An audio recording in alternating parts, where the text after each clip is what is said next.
بسم الله الرحمن الرحيم.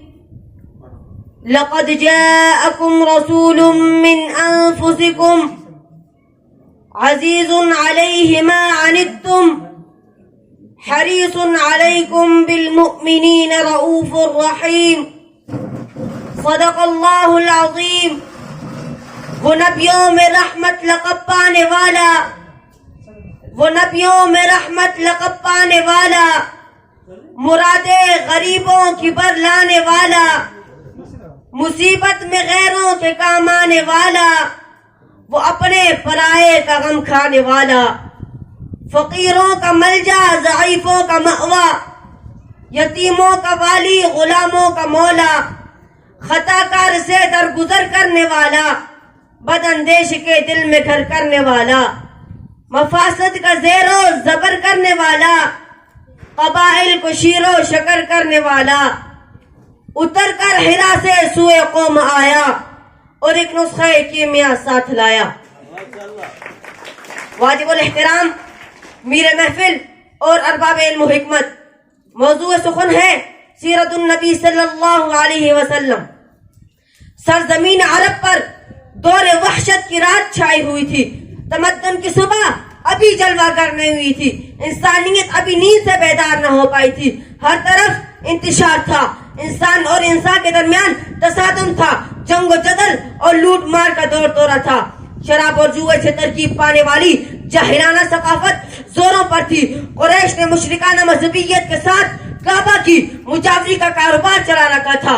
مکہ اور طائف کے سودخور مہاجروں نے سودی سرمایہ کاری کے جال پھیلا رکھے تھے.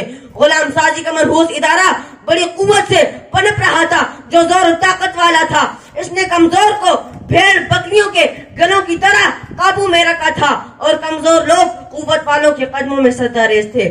جناب والا، یہ تھے وہ حالات جن میں سید الکونین صلی اللہ علیہ وسلم عظیم ترین تبدیلی اور کامیابی اور کامرانی کا پیغام لے کر تنہا اٹھتے ہیں. جب شعور و فکر پر تاریکیوں کا راج تھا، جب شعور و فکر پر تاریکیوں کا راج تھا، ایک ہستی شمع کی مانند نور افشا ہوئی. مطلع گیتی پہ ابھری بن کے جو رشید سکون، مطلع گیتی پہ ابھری بن کے جو رشید سکون، قاصد خیر و سفیر رحمت ازدا ہوئی.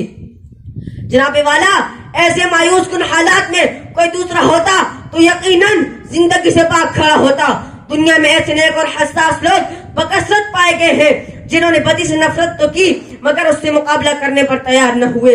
وہ اپنی جان کی سلامتی کے لیے تمدن سے کنارہ کش ہو کر جنگلوں اور غاروں میں پناہ گزین ہوئے اور جوگی اور راہ بن گئے. لیکن ہادی عالم صلی اللہ علیہ وسلم کو انسانیت کی ناؤ کو طوفانی موجوں میں ہچکولے کھاتے چھوڑ کر اپنی جان بچانے کی فکر نہ تھی، بلکہ بدی کی ہلاکت کے خیز گردابوں سے لڑ کر ساری اولاد آدم کے لیے نجات کا راستہ کھولنا تھا.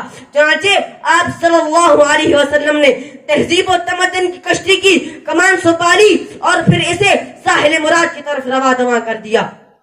روم اور ایران کی دو پہی ٹکراتی ہوئی تمدنی طاقتوں نے جو بحران پیدا کر دیا تھا، اسے توڑنے کے لیے آپ صلی اللہ علیہ وسلم ایک تیسری قوت بن کے اٹھے جس نے روم اور ایران دونوں کو چیلنج کیا.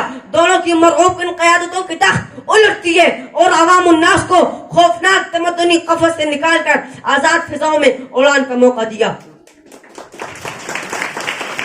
جو رسول اکرم صلی اللہ علیہ وسلم اللہ کی مخلوق کے لیے نجات دہندہ بن کر تشریف لائے اور دنیا کو تباہی اور بربادی کے گھڑے سے نکال کر زندگی کی سچائیوں اور حقیقتوں پر گامزن کیا.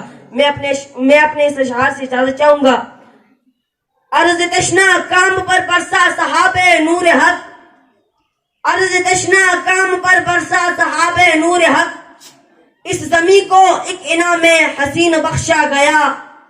غر کے گرداب بلا تھا جب سفینہ دہر کا، غر کے گرداب بلا تھا جب سفینہ دہر کا، نہ خدائے رحمت العالمین بخشا گیا. وما علینا